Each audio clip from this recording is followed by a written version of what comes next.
കാസർകോട് ചിന്മയ വിദ്യാലയത്തിലെ 38 10ാം ക്ലാസ് വിദ്യാർത്ഥികളുടെ പരീക്ഷാഫലം CBSE തടഞ്ഞുവെച്ചു. സംസ്കൃതം കമ്മ്യൂണിക്കേറ്റീവ് രണ്ടാം ഭാഷാ വിഷയമായി എടുത്ത വിദ്യാർത്ഥികളുടെ ഫലമാണ് തടഞ്ഞത്. രജിസ്ട്രേഷൻ സമയത്ത് വിഷയത്തിന്റെ കോഡ് രേഖപ്പെടുത്തിയതിൽ സ്കൂളിന് വന്ന പിഴവാണ് പ്രശ്നത്തിന് കാരണം. കോടതി ഇടപെടലിൽ കോഡ് തിരുത്തിയാണ് കുട്ടികൾക്ക് പരീക്ഷ എഴുതാൻ അനുമതി നൽകിയത്. എന്നാൽ ബോർഡ് ഫലം തടഞ്ഞു വെക്കുകയായിരുന്നു.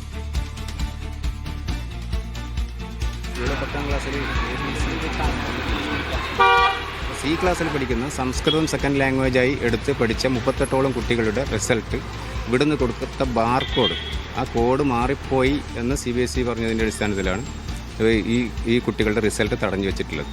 അപ്പോൾ അതിനെതിരെ ഇവർ അങ്ങനെ ഒരു മിസ്റ്റേക്ക് ഇവർക്ക് മനസ്സിലാവുകയും അത് അവിടെ പോയി കാര്യങ്ങൾ പറയുകയും ചെയ്തപ്പോൾ അതിൻ്റെ ഫൈൻ ഇവർ അടച്ചിട്ടുണ്ട് എന്ന് പറഞ്ഞു. ഒരു കുട്ടിക്ക് 3500 രൂപ വെച്ച് ഞങ്ങൾ ഫൈൻ അടച്ചിട്ടുണ്ട്.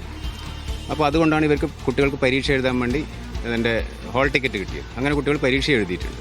പക്ഷേ റിസൾട്ട് പ്രഖ്യാപിക്കുന്ന സമയത്താണ് ഈ കുട്ടികളുടെ മാത്രം 38 കുട്ടികളുടെ മാത്രം റിസൾട്ട് തടഞ്ഞു വെച്ചുകൊണ്ട് കുട്ടികൾ ശരിക്കും പറഞ്ഞാൽ ഈ മക്കൾക്ക് ഭയങ്കര മാനസികമായിട്ട് വലിയ അസ്വസ്ഥതയായിട്ടുണ്ട്. അത്യാവശ്യം പഠിക്കുന്ന കുട്ടികളാണ്. അപ്പോൾ അവർക്ക് മറ്റുള്ള കുട്ടികളെല്ലാം ഇപ്പം റിസൾട്ട് വന്ന് സ്റ്റാറ്റസ് ഇടുകയും മറ്റ് ആഘോഷിക്കുകയും ചെയ്യുന്ന സമയത്ത് പല കുട്ടികളെയും രക്ഷിതാക്കൾ അങ്ങനെയാണ് പറഞ്ഞത്. അവർക്ക് നല്ല സങ്കടമുണ്ട്. അപ്പോൾ ഇതുമായി കോടതിയിൽ അവർ ഇങ്ങനെ ഇത് വന്നതുകൊണ്ട് കോടതിയെ സമീപിച്ചിട്ടുണ്ട്. അപ്പോൾ കോടതിയിൽ നിന്ന് അനുകൂല വിധി, സ്കൂളിന് അനുകൂലമായിട്ട് വിധി വന്നിട്ടുണ്ട്. അപ്പോൾ ആ വിധി മറികടന്നുകൊണ്ടാണ് ഇവർ തടഞ്ഞു വെച്ചത് എന്നാണ് അധികൃതർ ഞങ്ങളുടെ അടുത്ത് പറഞ്ഞത്.